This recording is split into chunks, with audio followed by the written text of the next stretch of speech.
Good morning. It's Wednesday, April 9th. The multi-front war in the Middle East is now 551 days old.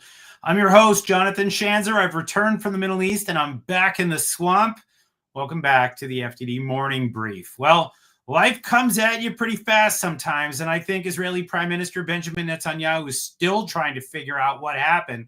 One minute it looks like he's getting the red carpet treatment in the White House. The next, U.S. President Donald Trump announces nuclear talks with Iran, but it doesn't end there. He gives a full-throated defense of Hamas-loving Turkish dictator, the anti-Semite Recep Tayyip Erdogan. And to add insult to injury, those U.S. tariffs are probably not going away. It's been a bad week for Bibi, and it's probably not getting any better upon his return, with domestic political storms churning just about everywhere you look. Our guest today is Erick Stakelbeck, an American author and television host known for his show The Watchman on TBN. I've known Erick for years. He's yet another son of Philadelphia. You know I like to have folks from Philly on my show. Erick has been a beacon of moral clarity during the multi-front war in the Middle East for a year and a half and counting. We'll talk about all the latest headlines out of the region with Erick, so stay tuned for that conversation in just a few minutes. After 2 weeks in the Middle East, I must admit, I'm more confused about the direction of this war than I was before my trip. I began my travels in Israel. The average Israeli was tired of fighting, but nearly every senior Israeli official I met indicated that things are moving in the right direction. Israel gained the upper hand on all 7 fronts of this war. That old Israeli swagger is back, and they say more good things are on the way. In the UAE, there were more positive signs. Abu Dhabi understands Israel's predicament. It's not sympathy, but the two governments see eye to eye on a lot.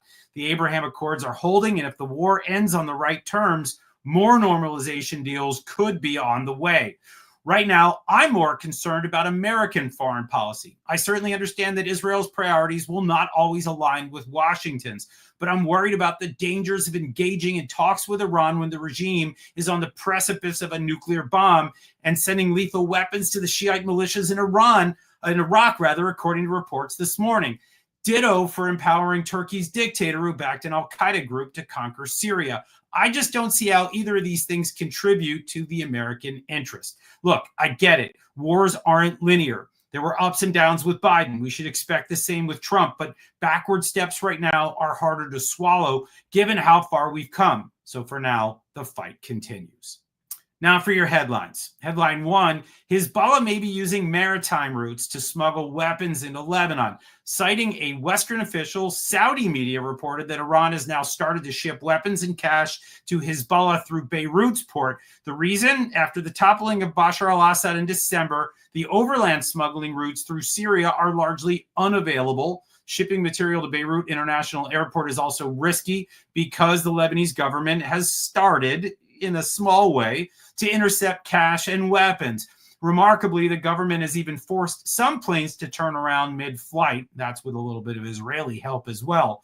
The IRGC Quds Force is running the maritime operations, which are only possible because Hezbollah controls Beirut port through a network of customs and dock workers. Back in 2020, you'll recall, Beirut port was all but destroyed when nearly 3,000 tons of ammonium nitrate exploded. Hezbollah has spent the last 5 years obstructing investigations into that blast while reasserting control over the port. For whatever it's worth, it sounds like coordination between the Israelis and the Lebanese government with U.S. mediation is going well. That's what I just heard out of the region. Hezbollah is not building back in most of the country, although I did hear concerns that a more radical Hezbollah splinter faction could emerge as the group finds itself pinned down and its leaders right now appear unwilling to fight. Meanwhile, according to reports last night and this morning out of the region, it looks like Hezbollah is potentially offering to dismantle its arsenal in exchange for an Israeli withdrawal from the blue line, those 5 posts. I'll believe that when I see it, but it's interesting nonetheless. Headline 2, Iran has been recruiting Swedish criminal gangs to target Jews and Israelis. The story is as nutty as the headline. Iran has enlisted teens as young as 13 years old to carry out these attacks. Last May, for example, a 14-year-old boy carrying a semi-automatic pistol opened fire near the Israeli embassy in Stockholm in the middle of the night. Swedish authorities couldn't prosecute the boy due to his age, but another 15-year-old recruit was sentenced to 11 months in juvenile detention. According to the Swedish security services, gangsters are leveraging social media to recruit these kids and to coach them on the do's and don'ts of vandalism, bombing, and murder for hire. Rival Swedish gangs known as Rumba and Foxtrot, I guess they like dancing over there, they're all leading the pack. Those gangs plotted several attacks last year on Tehran's behalf. Headline 3, protests erupted in Egypt against President Trump's plan to relocate Palestinians from Gaza. Trump re-upped that proposal at a press conference on Monday. Then yesterday, thousands of Egyptians swarmed Al-Arish in the Sinai, waving flags and brandishing signs protesting the potential displacement of Gazans. Al-Arish is a city in northern Sinai, approximately 30 miles from the Gaza border. The government of Egypt organized buses to bring folks to the rally. We call those rent-a-rallies. That coincided with French President Emmanuel Macron's visit to the area. Macron and Egyptian President Abdel Fattah al-Sisi toured Al-Arish, visiting a local hospital and other sites, storing aid destined for Gaza. Macron is the first European head of state to visit northern Sinai, and he just happened to have a front row seat for Sisi's rent-a-rally. Today, Macron released a video hammering Israel for the war in Gaza. Question for you. How do you say pipe down in the peanut gallery in French? Asking for a friend. All right, it's now time for that interview with American author and television host Erick Stakelbeck, who anchors a terrific show on TBN. It's called The Watchman. He's a top-notch Middle East analyst and a pretty big deal all around. I'm eager to pick his brain, not on the Philadelphia Eagles, but on the Middle East. So let's welcome onto the show. Welcome to the program, Erick Stakelbeck. John, great to be with you, my friend. All right. Well, tell us, just to kick things off, tell us about your show. Where do folks find it? Who's your target audience? It's a huge audience from what I understand. Yeah, John, thank you so much. Two legs really to what I'm doing. I host the Stakelbeck Tonight show on TBN. It's actually the world's largest Christian television network. I'm based in Dallas, John, Cowboys country. That's painful for an Eagles fan, as you know, but every night, Monday through Friday on Stakelbeck Tonight, 7:30 p.m. Eastern Time on TBN.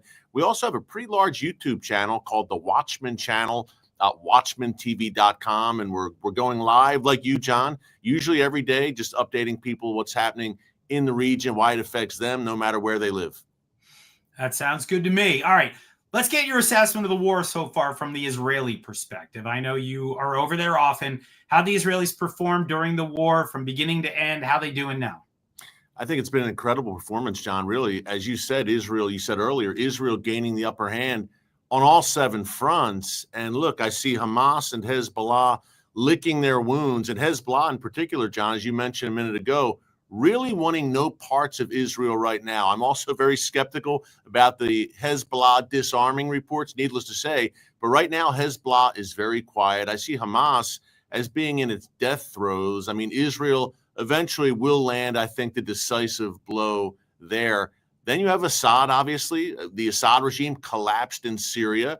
The Houthis right now also perhaps in their death throes, thanks to just steady, every day now, U.S. airstrikes. So I think, look, Iran's ring of fire right now is basically a smoldering heap of ruins. And, John, we talk about pivotal dates, obviously October 7th, but September 17th, 2024, Operation Exploding Pager in Lebanon, I think that was really the turning point here where Hezbollah began its descent downwards thanks to just some incredible work, intelligence work, military work by the IDF. I think that was a turning point. The collapse of Hezbollah, of course, led really to the collapse of Assad, and it's been dominoes ever since. And now with Trump back in office, a harder line against the Houthis. So that ring of fire is in big trouble. At the same time, Iran's air defenses largely dismantled in those late October strikes by Israel. So I think Israel is in a very good place right now vis-a-vis the Iranian axis.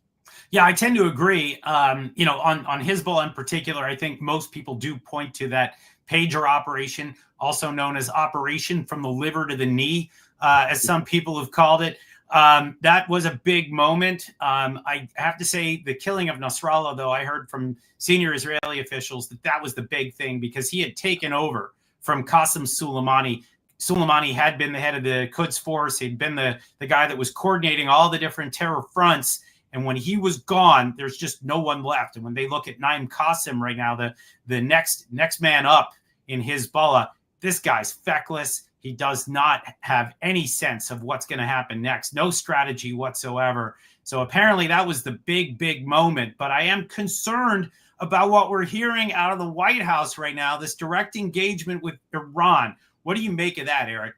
You know, John, I'm concerned too. I'm staying optimistic here. You and I were talking off camera before we started. I'm staying optimistic for a few reasons. Number one, I think obviously of President Trump's first term, some incredible things happened. The Abraham Accords, a very strong line against Iran. You mentioned Soleimani. Obviously, President Trump ordered his elimination in January 2020, pulled out of that disastrous first incarnation of the Iran deal, designated the IRGC, the Revolutionary Guards Corps, as a terrorist organization. So on that sense, look, I give President Trump the benefit of the doubt. Also, he's negotiating here, if these negotiations do indeed happen, from a position of strength. Iran is incredibly weakened. He's got some great people around him, of course, John, Mike Waltz, Marco Rubio, Mike Huckabee, who are strongly pro-Israel. So giving him the benefit of the doubt on that end. On the other end, look, I am concerned. We just laid out the gains that have been made against the Iranian axis over the past year and a half. Why let this wicked regime off the hook right now in their moment of greatest desperation? John, arguably, this is as vulnerable as the regime has been in 46 years. Maybe the Iran-Iraq war was the other time, but now they are ripe for the pickings. This is a golden opportunity to eliminate the Iranian, hopefully eliminate the Iranian nuclear threat. And look, it's a threat not just to the region, but to the world, including the United States. So I'm eager to see which way this goes, needless to say, on Saturday in Oman. Yeah, and I got to say, I don't like that it's happening in Oman. The Omanis have been hosting the Houthi headquarters over there. I think they're a duplicitous player in all of this, so I'm not a big fan of where this is taking place. I would have actually preferred it to be in the UAE. Interesting, though, I saw some reports this morning that Benjamin Netanyahu, Prime Minister of Israel, is indicating that he might be okay with these talks moving forward if the goal is a Libya-style full dismantlement of that nuclear program. So I guess we'd have to just wait and see what President Trump demands as maybe preconditions for these discussions. I just am not sold on whether the Iranians are going to agree to the kind of deal that needs to get done. And that could, I guess, put us back on a collision course. But let me just kind of zoom back out for a minute. We talked about that pager operation. We talked about, at least in sort of in passing, the attacks that Israel conducted on Iran's air defenses. Are there other moments in this war that have surprised you? I mean, obviously, you had the 10/7 attacks, and that was a surprise for everybody. And I think it's just been one surprise after another here. But what stands out from you over the last year and a half where you kind of scratch your head and say, man, I just did not see that coming? I think Israel, two legs here, John. I think Iran's direct attacks on Israel, a bit surprised by, because they've always, their MO has been operating through proxy always. And then over the span of 6 months, they launched 500 projectiles at Israel. A bit surprised about that on one hand. On the other hand, I was a bit surprised by Israel's initial response a year ago to that first barrage. I think it was 300 projectiles launched from Iran. Israel's response seemed a bit underwhelming at the time. But then the second go round, October 26, 2024, I mean, Israel largely, it seems, dismantled Iran's air defenses and took out some missile capabilities as well. And even some reports said a nuclear research facility. So that was surprising, I think, in a good way, in a sense that also at first people said, well, Israel didn't do too much on October 26th. But then as the dust settled and the days and weeks went by, we saw, oh man, Iran really took some heavy blows here.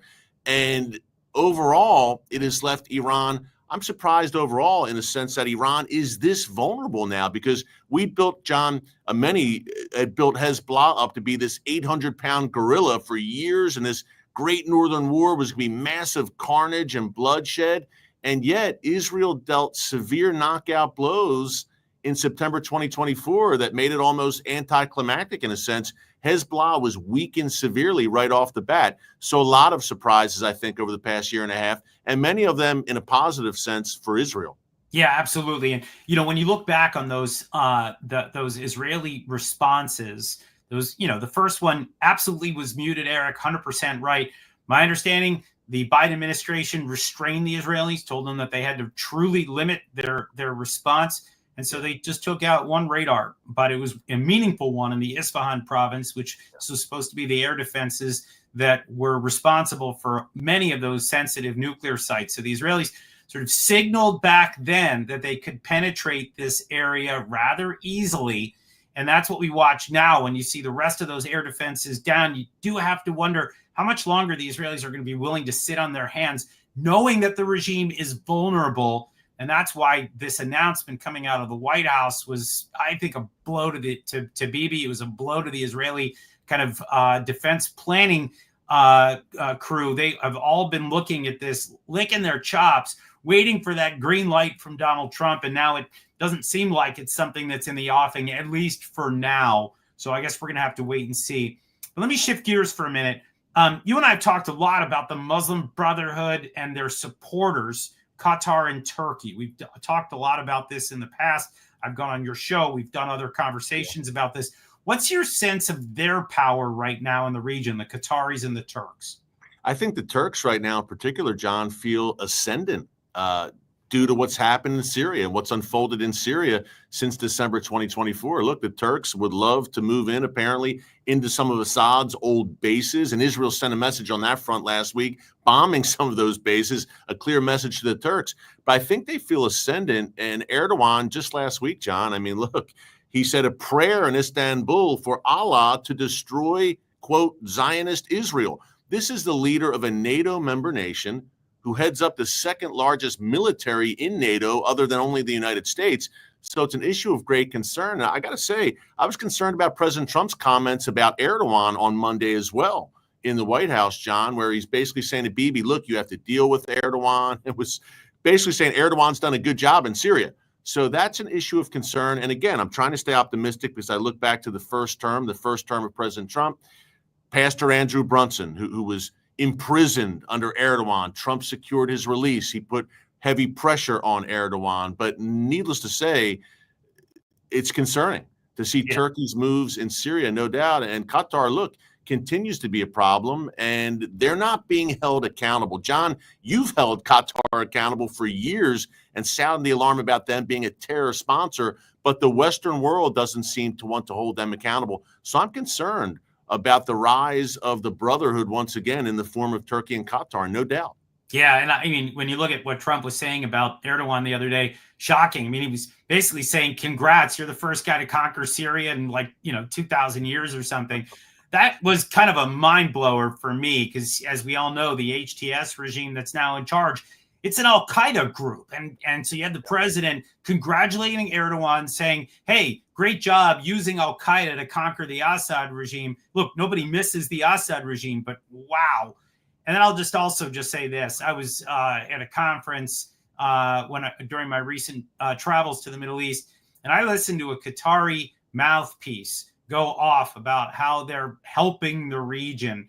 And I got to tell you, no one is buying what they're selling right now, whether it's Taliban, Hamas, Al-Qaeda, illicit finance, bribery. This is just poison, this regime for the region. And you got to hope that at some point folks wake up here in Washington and maybe other capitals around the world, maybe Israel for that matter. So what about the way that America is tackling this war? I mean, I got the front row seat here in Washington. It's not always been pretty. You're watching it from Dallas, so you got maybe a little bit more of a, I don't know, you're able to see the horizon. I see some good and some bad. Arms to the Israelis seems obviously like the right move. Talking to the Ayatollahs, not so much. Yeah. So what's your assessment of how Washington has handled this war for a year and a half now? I'd say a mixed bag, John. Number one, under the Biden administration, obviously highly disappointed. I think even if there were still arms shipments and military support, there were clearly shipments withheld, and I think crucial shipments. And I think the optics of it, the Biden administration projected daylight between the United States and Israel, which is always a dangerous thing. Obviously, President Trump taking office, the Trump effect, huge game changer. But again, I'm concerned about what we heard on Monday in that just at the moment when the world's number one state sponsor of terrorism, a scourge not only to the region, but to the United States, which has the blood of thousands of American soldiers on its hands, just when we have that regime on the ropes, are we going to take our foot off the gas and let them up for air? That would be reminiscent of 2014, 2015, when sanctions were biting and the Obama administration agrees to a disastrous deal with the mullahs. John, the Iranian regime, you know this well, don't trust and verify, I would say, a play on Ronald Reagan's words regarding the Soviets. They can't be trusted. I see no way, John. Look, President Trump's a great deal maker, but I see no way that this apocalyptic jihadist regime will unilaterally dismantle its nuclear weapons program. I can't see it, and I don't think the regime would survive that humiliation in their eyes. Trying to stay optimistic here, John, on this front. Either way, it seems the regime is in big trouble internally in that, look, if they give up the nuclear program, they're basically embarrassed on the world stage. They're weakened. They look weak to their own people, especially a Libya-style scenario where the U.S. or whoever comes in and the facilities are dismantled. What an embarrassment for the Ayatollahs. Don't know that they agree to that, but if they did, big trouble. But if they don't agree to it, President Trump, Bibi have made clear that's intolerable and military action would be the route to go. So either way, hopefully this regime is weakened, but I can't see them giving up their nuclear program. They have everything invested in this. It's their crown jewel. Yeah, I totally agree. I think, I heard somebody in the region explain this to me the other day that, you think about it in chess terms, the regime is the king, the nuclear program is the queen, the most powerful piece on the board. The only way they relinquish the queen is if they know that the king is being threatened. And that's the gambit here. And the question is whether the U.S. is willing to make that clear to the Iranian regime. I'm not sure we are right now, but who knows? Maybe that is what's on the table in Oman. I got to hope that that's the case. But in the interim, I also think there is probably a battle that's taking place within this administration. They call them isolationists or China firsters or responsible statecraft. I mean, there's all kinds of different euphemistic terms for some of these folks, but they are not all in terms of pressing the Iranians to relinquish that nuclear program. Last question for you, Eric, before I let you go. Crystal ball time. What are you watching now in this war? What should we expect next? What are you looking for? Of course, the Iranian nuclear issue, John, front and center. We're all going to be talking about it every day now from Saturday in Oman on. That's the big story. I think this is the year of reckoning. 2025 is the year of reckoning. By the time this year is out, we'll know which way this is going. People have described the Iranian nuclear crisis as a Cuban Missile Crisis in slow motion. I think that's a pretty apt description, but it's coming to a head now, clearly. And again, by the time the year's out, we will know which way the winds will blow. Will you and I, John, God forbid, be discussing, hey, Iran just successfully tested a nuclear device. They have the ultimate deterrent now. They've gone the North Korea route. Will we be discussing a deal? If it is a deal, hopefully a good deal with the program dismantled, or Israeli, perhaps with help from the U.S., strikes on those nuclear facilities. This is the story in the region, I think, number one. Number two, Turkey and the rise of Turkey, especially in Syria at Israel's doorstep. It's almost like Israel swaps out one enemy, the Iranian axis in Syria, and now comes Erdogan in the Sunni jihadi wing. And I'm watching Syria. Which way, we know which way they believe ideologically, this al-Qaeda-linked new government, but what kind of posture do they take towards Israel, towards the world? So those are three issues I'm watching closely. Big ones, right on target. All right, as always, thank you, Erick Stakelbeck, for joining us today on the FDD Morning Brief. Thanks, John. Appreciate it. All right, love that guy. Here's what FDD has on tap for you today. Check out a brand new FDD monograph by my colleagues Brad Bowman and Ryan Brobes titled Arsenal of Democracy. This incredible report explores how the United States can simultaneously arm our three beleaguered democratic allies, Ukraine, Taiwan, and Israel. This comprehensive, meticulously researched work has been in the making for some time, years actually, and I highly recommend giving it a read. FDD site Ghassaminejad has a piece in the Washington Examiner on Ayatollah Khamenei's recent Eid al-Fitr sermon, where he voiced rare and unprecedented concerns about the future of his regime. With widespread unrest across the country, Iran's air defense is down, and the looming threat of a U.S.-Israel strike, the Islamic Republic's ruler is showing signs of fear, and rightfully so. Finally, if you haven't had enough of me today, I encourage you to check out my recent appearance on The Greek Current, a terrific podcast. I discuss the growing hostility between Turkey and Israel, Ankara's role in the new al-Qaeda regime in Damascus, Israel's recent airstrikes in Syria, and much more.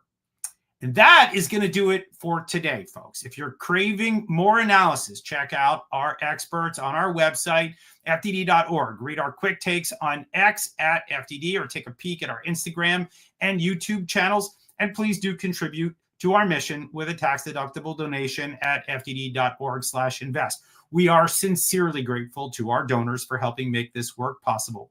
We literally could not do it without you, certainly not this program or any other. Tune in Friday for another episode of the FDD Morning Brief featuring Karine Hajar. She's a talented young writer at the Boston Globe. She covers many issues, including the demonstrations on American university campuses and the state of play in Lebanon. We'll talk to her about that and much more. Hope to see you on Friday. Until then, I'm Jonathan Schanzer, signing off for FDD.